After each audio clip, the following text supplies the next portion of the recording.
예수께서 성전에서 가르치실세. 어찌하여 서기관들이 그리스도를 다윗의 자손이라 하느냐? 다윗이 성령에 감동되어 친히 말하되 내 주께 이르시되 내가 네 원수를 네 발 아래 둘 때까지 내 우편에 앉았으라 하셨도다 하였느니라.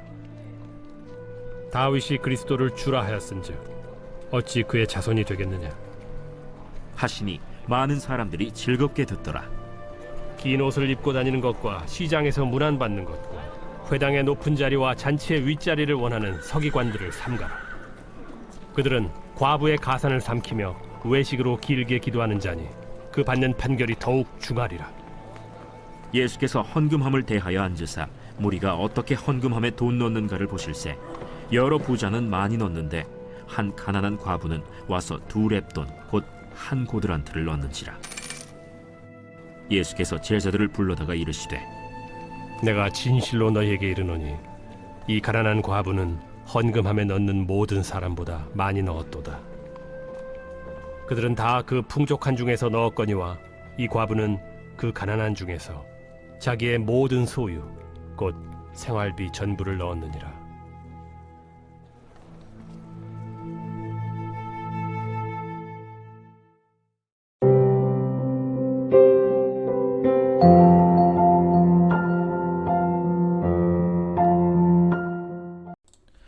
여러분 반갑습니다. 오늘도 큐티로 여는 기막힌 하루입니다. 본 말씀 마가복음 12장 35절부터 44절의 말씀입니다. 자, 오늘 이 새벽에는요, 전체 큐티 본문 중에서 41절부터 44절의 이 과부의 헌금에 대한 내용에만 집중해 보려고 합니다. 오늘 이 본문 말씀을 가지고 교회 안에서 이루어지는 설교의 대부분은요, 이 가난한 과부의 헌금 행위를 칭찬하는데 초점이 맞춰져 있죠. 그러면서 봐라, 이렇게 가난한 과부도 자신의 전부를 하나님께 바치지 않느냐. 그러니 우리도 열심히 헌금해야 된다. 그래야 복 받는다. 이런 설교가 주를 이룹니다. 특별히 교회가 건축을 한다든지 아니면 무슨 큰 돈이 드는 프로젝트를 진행해야 될 때, 그때 헌금을 독려하기 위해 가장 많이 사용하는 본문이 바로 오늘 본문입니다. 자, 그런데 과연 정말 오늘 본문이 이 가난한 과부의 헌금 행위를 칭찬하는데 이 메시지의 초점이 있냐는 것입니다. 제가 전에 구속사적인 큐티란 무엇인가를 정의해 드린 적이 있습니다. 구속사적인 큐티란 성경을 구속사의 관점에서 차례대로 읽는 것이다 라는 말씀을 드렸습니다. 여러분, 오늘 본문도 딱 이 본문만 떼어놓고 보면 과부의 헌금행위를 칭찬하는 것처럼 보일 수 있습니다. 하지만 마가복음 12장 전체의 문맥과 흐름을 놓고 보면 전혀 그렇지 않습니다. 지금 이 마가복음 12장 전체의 주제는 타락한 종교 지도자들에 대한 예수님의 고발입니다. 자, 특별히 오늘 본문의 바로 앞전인 40절을 한번 보십시오. 40절의 성경은 이렇게 기록하고 있습니다. 그들은 과부의 가산을 삼키며 그랬습니다. 자, 여러분, 여기서 이 과부의 가산을 삼킨다고는 그들이 누구입니까? 이들이 바로 종교 지도자들, 특별히 서기관들입니다. 당시 이 서기관들은 하나님의 말씀을 가르치는 성경 교사였습니다. 그런데 이들이 자신의 종교 행위를 돈벌이의 수단으로 여기며 사용하고 있었다는 것입니다. 제가 실제로 들은 어떤 교회에서는요, 목사님이 가정에 신방을 하면 반드시 돈 봉투를 2개를 준비해야 된다고 합니다. 하나의 돈 봉투는 신방 감사헌금 봉투입니다. 그건 그럴 수 있습니다. 그러면 또 하나의 돈 봉투는 뭘까요? 그것은 바로 목사님께 드리는 소위 말하는 도서비입니다. 그러니까 목사님을 한번 집에 초대하려면 돈이 있어야 하는 것입니다. 그런데 이게 부자에게는 그리 큰 문제가 안 됩니다. 문제는 가난한 성도들입니다. 가난한 성도들에게는 목사님을 한 분 모시려면 이렇게 많은 돈이 드는 것이 엄청난 부담일 수밖에 없는 것입니다. 그러다 보니까 목사님이 우리 집에 방문해서 교제하고 예배하는 것이 기쁨과 즐거움이 되어야 하는데 누군가에게는 큰 근심과 부담이 되는 것입니다. 돈이 없으면 우리 교회 목사를 제대로 초청할 수가 없는 것입니다. 그러다 보니까 목사님이 부자 성도들의 가정에는 수시로 드나드는데 가난한 성도의 집에는 1년가에 한 번 방문할까 말까입니다. 그러니 가난한 성도들은 이래도 상처받고 저래도 상처받는 일이 일어나는 것입니다. 자, 그런데 이 당시의 서기관들이 바로 죄송합니다. 이런 짓을 하고 있었던 것입니다. 오늘 우리가 보고 있는 본문에서 가장 많이 등장하는 단어가 무엇인지 아십니까? 그것이 바로 가난함입니다. 가난함. 성경에 가난하다는 의미로 쓰인 여러 헬라어가 있는데요. 오늘 이 본문에서 쓰인 가난하다의 헬라어는 이 절대적인 빈곤을 의미합니다. 그러니까 오늘 말씀처럼 이 과부는 하나님께 드린 이 두렙돈 헌금을 내고 나면 정말 아무것도 남는 것이 없는 절대 빈곤에 처한 가난한 과부였던 것입니다. 그런데 서기관들은 그 어떤 동정심도 없이 부자는 물론이거니와 이러한 가난한 과부의 가상까지도 가차없이 거두면서 그것을 자신들의 주머니를 불리는 일에 사용했던 것입니다. 여러분, 그런데 문제는 이것뿐만이 아니었습니다. 예수님 당시 이 예루살렘 성전은 그냥 성전이 아니라 헤롯 성전으로 불리웠습니다. 당시 이스라엘을 통치하고 있던 헤롯은 이방인이었습니다. 그래서 선민의식이 있는 이스라엘 백성들의 마음을 사는 것이 보통 어려운 일이 아니었습니다. 그래서 이 헤롯이 백성들의 마음을 얻기 위해 생각해낸 것이 종교심이 많은 이스라엘 백성들에게 새 성전을 지어주는 아이디어를 생각한 것입니다. 그래서 정말 의리의리한 성전을 이 헤롯이 짓기 시작했습니다. 자, 그런데 여기에 문제가 무엇입니까? 성전을 지으려면 돈이 필요합니다. 자, 그런데 이 돈이 어디서 나겠습니까? 과연 헤롯이 낼까요? 그럴 리 없죠. 이 백성들에게 성전 건축에 필요하다는 명목으로 세금을 걷기 시작한 것입니다. 그런데 그것으로도 모자랍니다. 그러자 종교 지도자들이 나서서 사람들 주머니를 짜내서 헌금을 바치게 하는 것입니다. 그래서 이 역사가들의 기록에 의하면 그 당시에 이 헤롯 성전 앞에는 헌금함이 무려 13개나 있었다고 합니다. 각종 명목의 헌금함을 만들어 놓고 성전 입구에서 종교 지도자들이 두 눈을 부릅뜨고 사람들을 지켜보고 있었습니다. 그런데 당시 통용되던 화폐가 금속 동전이어서 헌금함에 동전을 집어넣으면 동전이 떨어지는 소리가 나게 됩니다. 그 소리를 들으면 누가 헌금을 안 내는지 그리고 누가 얼마를 집어넣는지를 충분히 짐작할 수 있었던 것입니다. 자, 여러분, 이 정도 되면 좀 짐작이 가십니까? 오늘 이 과부는 자발적으로 기쁜 마음으로 이 헌금을 냈던 게 아니었습니다. 당시의 종교 지도자들이 헌금을 내지 않으면 안 되는 분위기로 몰아갔던 것입니다.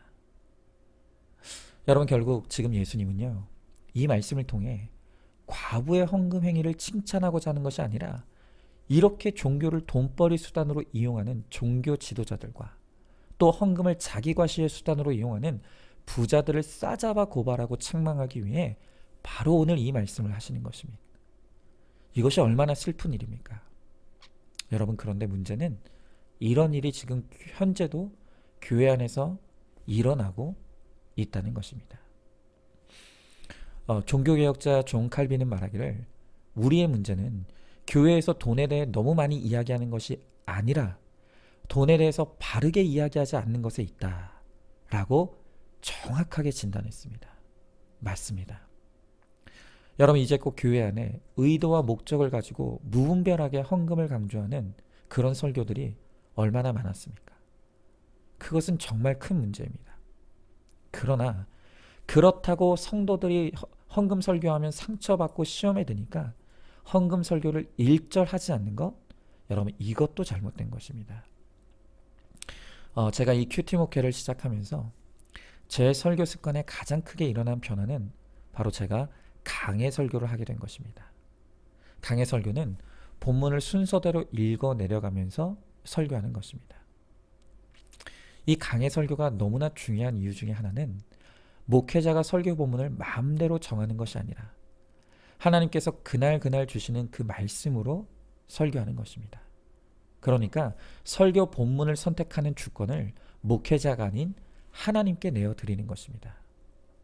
여러분, 그렇게 차례대로 말씀을 가지고 설교하다가 헌금에 대한 말씀이 나오면 그때 목회자는 신실하고 바르게 헌금에 대해 말씀을 전하면 됩니다. 저는 그렇게 해왔고 앞으로도 그럴 것입니다. 그런데 그것이 아니라 어떤 불순한 의도와 목적 때문에 마음대로 본문을 바꿔가면서 그 목적을 위해 성경을 이용하는 일은 절대로 있어서는 안 되는 일인 것입니다. 그런데 그런 일이 교회 안에 실제로 일어나고 있는 것입니다. 그래서 많은 성도들이 상처를 받습니다. 여러분, 교회는 돈 때문에 흥하고 돈 때문에 망하는 세상 집단이 아닙니다. 교회는 오로지 하나님의 은혜입니다.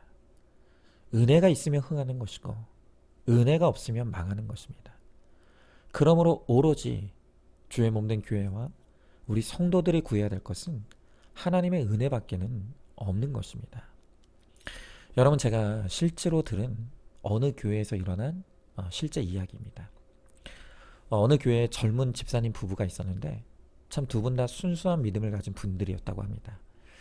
비록 넉넉하진 않았지만 믿음 안에서 두 자녀를 두고 아주 단란하게 믿음의 가정을 이루고 살아왔습니다. 그런데 이 남편 집사님이 평소 입버릇처럼 여보, 우리가 죽으면 우리 재산을 교회에 다 드리자, 이렇게 입버릇처럼 얘기했다고 합니다. 그런데 정말 이 남편 집사님이 어느 날 갑자기 소천하셨습니다. 그런데 그때부터 이제 이 부인 집사님의 마음속에 갈등이 생겨난 것입니다.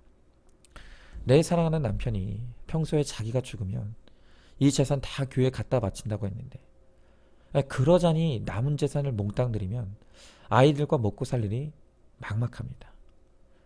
그래서 이 둘 사이에 잠을 이루지 못하고 몇 날 며칠을 고민했습니다. 그러다 결국 남편이 평소에 입버릇처럼 한 고백이고 유언인데 남편 유언대로 하나님 앞에 드려야겠다, 이렇게 마음먹었습니다. 그리고 전세살이를 했는데 전세금을 빼서 자신은 월세로 가고 그 전세금을 교회 재정부장 장로님한테 가져온 것입니다. 장로님이 사연을 들어보니까 기가 막힙니다. 그래서 일단은 그걸 받고 이 목사님께 보고를 했습니다.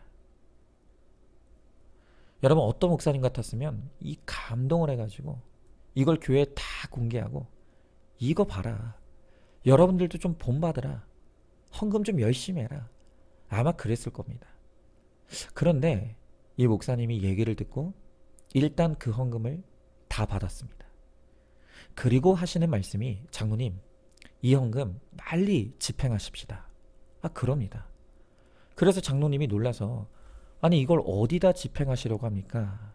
그러니까 이 목사님이 말씀하시기를 이 아내 집사님에게 이 헌금을 그대로 구제비로 집행하십시다.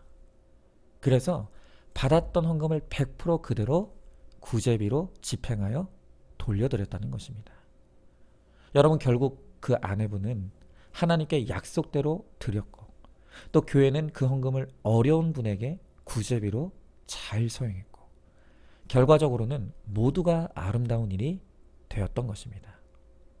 여러분, 저는 지금 뭐가 옳고 그르다는 것을 이야기하는 것이 아닙니다. 뭐가 맞다, 안 맞다, 드려야 된다, 안 드려야 된다가 아니라 우리가 매사에 생각해야 될 것은 바로 하나님의 뜻을 앞세우는 것입니다. 그리고 무엇이 거룩을 위한 것이고 무엇이 구원을 위한 것인가를 우리는 생각해야 되는 것입니다. 바로 그럴 때 이 목사님과 같은 지혜를 하나님께서 주시는 것입니다. 여러분, 오늘 본문은요, 하나님의 몸된 교회가 거룩을 잃어버릴 때 얼마나 교회와 성도가 추악해질 수 있는지를 적나라하게 보여주고 있는 것입니다. 거룩을 잃어버린 교회, 거룩을 잃어버린 종교 지도자, 또 거룩을 잃어버린 성도는 결코 하나님을 기쁘시게 하지 못합니다. 아니, 하나님의 근심이 되고 슬픔이 됩니다. 혹시 내가 그 거룩을 잃어버려 하나님을 슬프시게 하는 그 한 사람은 아니겠습니까? 여러분, 우리 인생의 목적은 거룩입니다. 우리가 거룩을 이루는 일에 우리의 온 힘을 쏟아야 합니다. 거룩을 잃어버리는 순간 우리는 모든 것을 잃어버리게 되는 것입니다. 그러므로 우리는 거룩한 교회, 거룩한 목사, 거룩한 성도가 되기를 힘써야 합니다. 바로 그럴 때 하나님께서 우리를 통해 영광 받아주시고 구원의 역사를 이루어 주실 것입니다. 오늘 이 하루도 말씀 붙잡고 내 죄를 회개하고 회개에 합당한 적용과 순종을 하나님께 올려드림으로 하나님을 기쁘시게 하는 거룩한 그 한 사람이 되는 저와 여러분, 우리가 모두가 되기를 소망합니다. 자, 질문해 봅니다. 나의 헌금과 봉사는 오로지 하나님의 은혜에 감사와 자원하는 마음으로 드리고 있습니까? 내가 드리는 헌금과 봉사를 통해 하나님이 더 좋은 것으로 갚아주시리라는 이 거래의 마음이 있지는 않습니까? 내가 드린 만큼 주시지 않는다고 하나님께 생색내고 있지는 않습니까? 거룩한 교회, 거룩한 목회자, 또 거룩한 성도가 되어 하나님을 기쁘시게 하는 일에 힘쓰시기 바랍니다. 자, 오늘도 4월 4일 보석상자입니다. 자존감과 자신감을 가진 사람이 미안하다는 말도 잘할 수 있습니다. 열등감과 자존심 때문에 잘못을 하고도 미안하다는 말을 못하는 것입니다. 아멘. 우리 함께 기도하겠습니다. 하나님, 오늘 하나님께서 말씀을 통해 거룩을 잃어버린 교회와 종교 지도자 또 성도가 얼마나 추악해지는지를 오늘 우리들에게 분명하게 보여주십니다. 하나님, 이 말씀이 제게 너무나 두렵습니다. 저도 거룩을 잃어버리고 저의 직분을 돈벌이의 수단으로 악용하게 되지 않을지 제 자신이 너무나 두렵고 또 두렵습니다. 주님, 오로지 말씀으로 날마다 큐티하며 내 죄를 보며 회개할 수 있게 하시고, 특별히 여전히 제 안에 들끓는 이 욕심과 탐심의 마음이 불로 태워져 하나님 앞에 온전히 소멸될 수 있도록 은혜를 베풀어 주시옵소서. 그러함으로 하나님 앞에 거룩한 목사로 서서 교회와 성도님들을 올바른 구원의 길로 인도하는데 작게나마 쓰임받는 하나님 사명자의 삶을 잘 살게 하여 주시옵소서. 또한 우리 성도들도 말씀을 통해 날마다 거룩하여지기를 힘쓰게 하시고 우리의 거룩을 통해 한 영혼을 구원하는 일에 쓰임받는 이 사명을 살아가는 인생을 살아가는 우리 모두가 될 수 있도록 함께하여 주시옵소서. 믿사오며 사랑에 많으신 우리 예수님 이름 받들어 기도드리옵나이다. 아멘. 오늘도 큐티로 기막힌 하루를 살아내는 하늘가족 공동체 우리 모든 성도님 되시기를 주님의 이름으로 축복합니다.